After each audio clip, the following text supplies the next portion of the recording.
Hello there. It's another beautiful day and I'd like to welcome you to another episode of Making Marriage Work.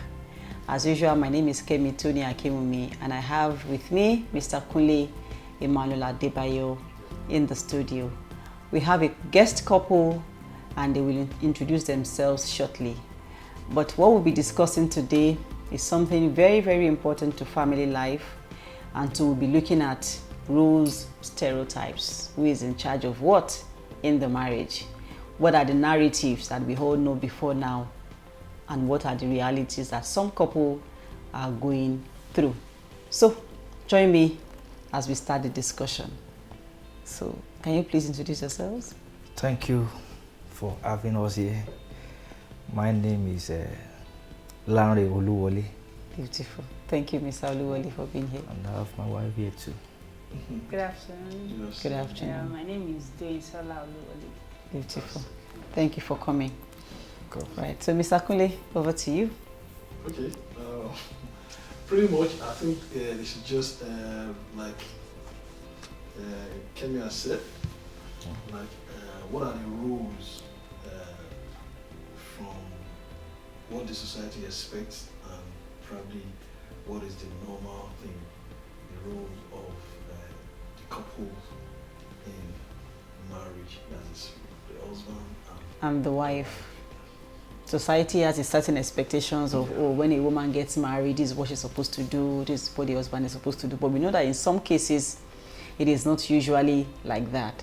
So taking your own marriage as example, what are the differences, or are you still with that stereotype, that narrative that people believe?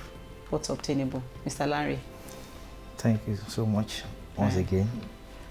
You say society, but I would rather put it as tradition, because and it is peculiar to different cultures, you know, that we are having in the different tribes or in the country, even peculiar to different nations.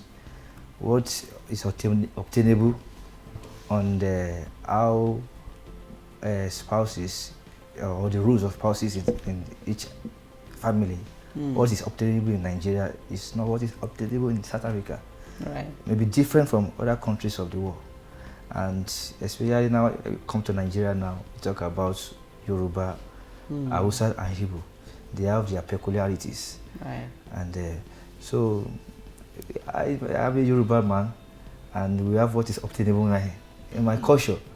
So, and I can say to some extent, I have a mindset of how the thing goes. A man is to provide for the house, food, shelter, and clothing. That's what makes you a man. And I think the Bible also complements that. A man that cannot provide for his house is worse than an infidel. So, and a white woman, the wife, is meant to take care of the children, to take care of the house. You know, that's the tradition mindset, and to provide for the husband, cook food, prepare food.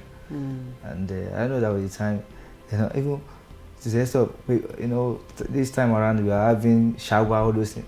Sometimes ago, during this, it is the woman that will put water in the bucket of the woman, take it to the bedroom, and they say, okay, my husband, The water is ready. The water is ready. In fact, I was living in a face room, let me say, face me and face you house one day when this thing became fight between a husband and wife. The woman didn't take the water to the bedroom on time, and the name is Abba Sadiq.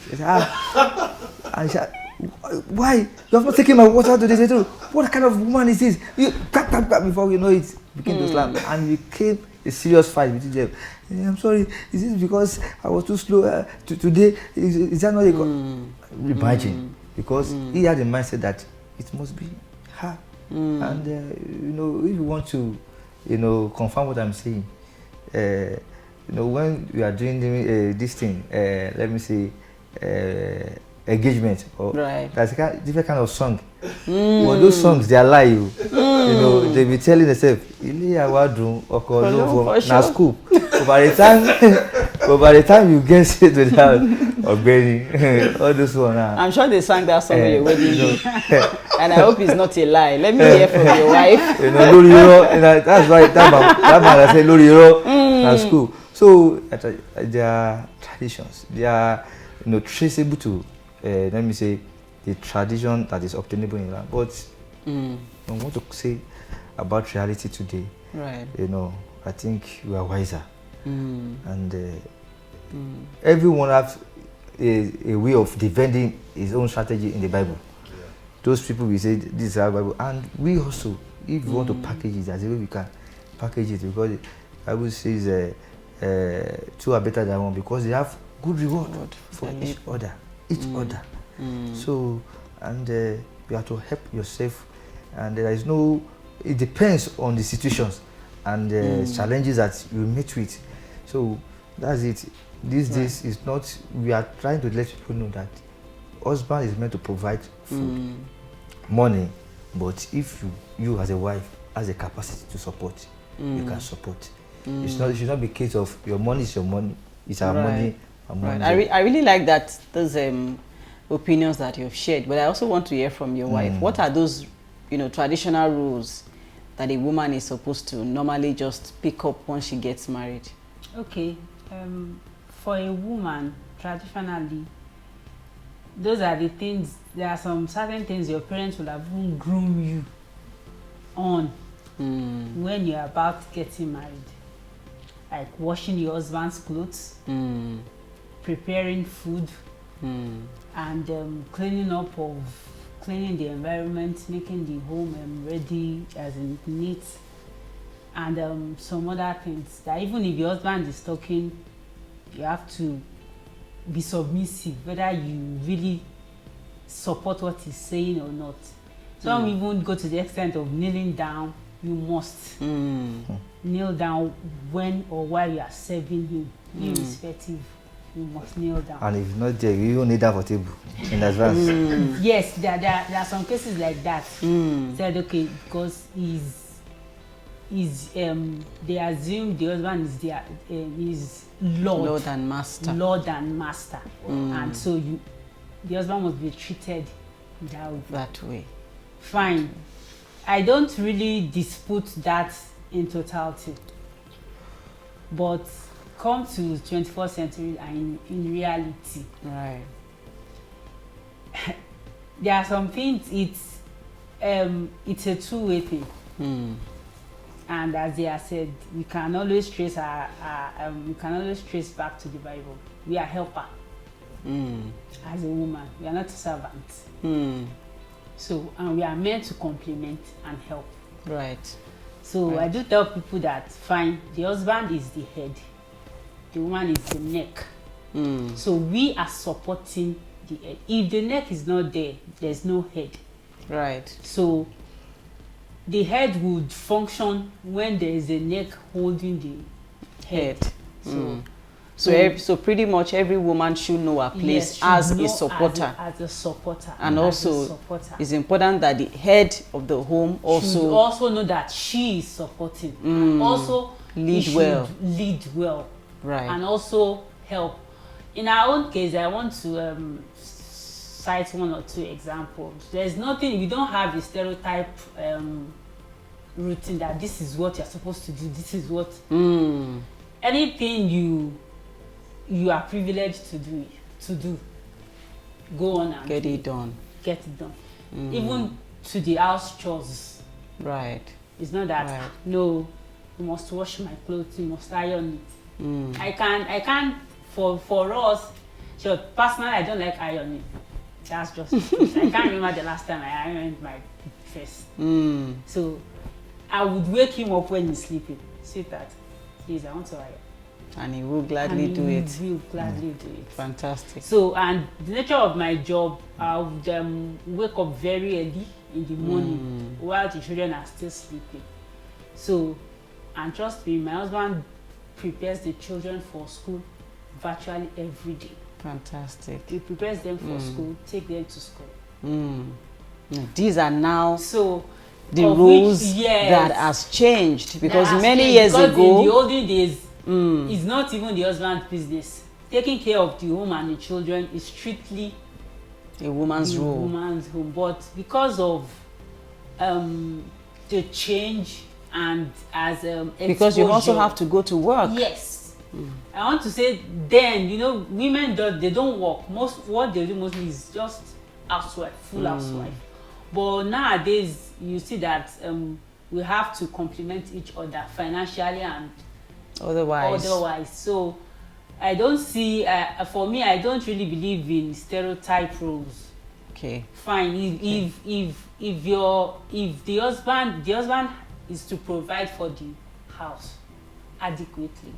Right. So but if you as a woman is seeing where is lacking behind and you are in the position to help, why not go ahead and help? Right, because you are actually working Because together as a team. You are a yes. family. So I don't. But sometimes, thank you so much, madam. But sometimes, Mr. Larry, there are several men who are the traditional ones, who would never allow their wives to thrive financially. Who think that, oh, when she's making more money than me, she will be disrespectful. When she's making more money than me, she won't submit, she won't honor. So they try to, you know, cut her wings, chop it off, and then suppress her, subdue her, to remain under them. Even though the woman has the capacity, right? She has the capacity, she has the resources, she has also been, you know, she has also been trained and groomed. So why do you think some men find it difficult to really support their wives to be financially, you know, empowered and economically independent? Amen. First and foremost, if I want to say that, I will say, may we or may our daughters not fall into the hands of that kind of man. You know, that's what I would pray, because, you know, that's the mindset of that man. It's a mindset thing, and it can affect the career or the destiny of that woman if care is not taken. And that's why before you even jump into marriage, you have to be very careful, you have to be prayerful, and ensure that, you know, this person you are going for is really meant for you to complement your destiny, so that you not continue to endure your marriage, you know, instead of enjoying it. So those are the one of the things you have to consider before going into marriage. And you see, let us now assume if you now find yourself in that kind of marriage, maybe because you don't have Christ, or you are not, you know, putting prayer first to determine the person, then I think one of the things that causes is mindset change anyway. And that's why the Bible says, be ye transformed by the renewal of your mind. And that's where the church is there to reorientate people about this thing, and so that they can build confidence in them that, no, it's not the way you are thinking about it, this is how you should be. You know, you may be in the church and the pastor just preach a message about this kind of thing, against this kind of mindset. And that's where you receive the revelation and the understanding. I've been missing a lot. So that's the only thing that can change that mindset. But yes, they continue to do it, because it's like somebody is a Christian, is a Muslim, or another person is a Muslim, and you say, yeah, change to Christian. It's not easy, because that's a belief that this Muhammad. So it's a mindset thing, but that mindset need to be intercepted by another, you know, powerful forces or mindset that will, you know, overshadow. Is okay, that will open the mind of that person to light. So, okay, yeah, this is how it should be. So some people, before I get into relationship, I was opportune to be attending what we call marriage seminars. So for about 5 to 6 years before, and now had a lot of understanding, a lot of awareness. This is how I want my run your family to be.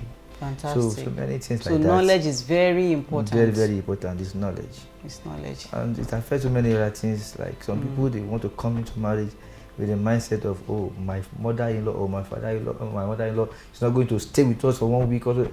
You know, but there's a way to navigate. So actually have that discussion and navigate through. God will help us. Wow, this is there's a whole lot to be said about this.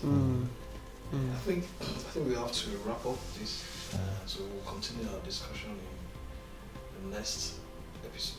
Right. Thank you so much, Mr. Larry. Okay, and my dear sister. So basically what we've just shared today is that yes, there are roles the society and tradition might have lay down, but every couple can have an agreement on what will work in their marriage. So based on what is happening between this couple, everybody does everything, no matter what it is. As long as you are there and you can do it, do it. It's not gender based. It's not only women that should go into the kitchen. It's not only the women who should pack, take care of the children. Even if the man can, he should also take up that role. You are working as a team. You are working as an entity. So, and together we can make our marriages work. So thank you for being there in this episode. We will see you at the next. Thank you so much. The well-being of the marriage determines how the children will turn out. Thank you.